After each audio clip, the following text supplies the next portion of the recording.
സാമ്പത്തിക പ്രതിസന്ധി നേരിടാൻ കർശന നിയന്ത്രണങ്ങളുമായി ധനം വകുപ്പ്. സാമ്പത്തിക പ്രതിസന്ധി നേരിടാൻ ധനവിനിയോഗത്തിൽ അച്ചടക്കം ഉറപ്പാക്കാനും സർക്കാർ വകുപ്പുകൾക്കും സ്ഥാപനങ്ങൾക്കും കർശന നിർദ്ദേശങ്ങളുമായി ധനവകുപ്പ്. ഒഴിവ് നികത്തലിനുൾപ്പെടെ നിയന്ത്രണം ഏർപ്പെടുത്തി സർക്കാർ ചെലവ് ചുരുക്കൽ കർശനമാക്കുകയാണ്.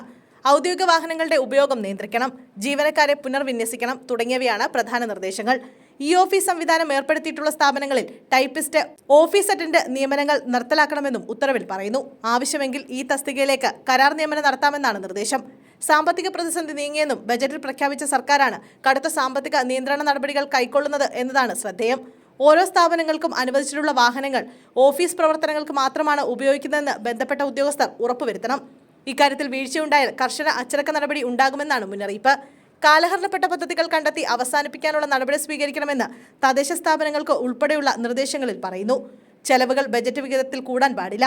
വിവിധ വകുപ്പുകൾ, പൊതുമേഖലാ സ്ഥാപനങ്ങൾ എന്നിവിടങ്ങളിൽ വാഹനമില്ലാത്തതുമൂലം ജോലിയില്ലാതിരിക്കുന്ന ഡ്രൈവർമാരെ മറ്റു വകുപ്പുകളിലേക്ക് പുനർവിന്യസിക്കണം. ഇതോടെ നിലവിൽ വിവിധ ഓഫീസുകളിൽ കരാർ അടിസ്ഥാനത്തിൽ ജോലി ചെയ്യുന്ന ഡ്രൈവർമാർക്ക് പണി പോയേക്കും.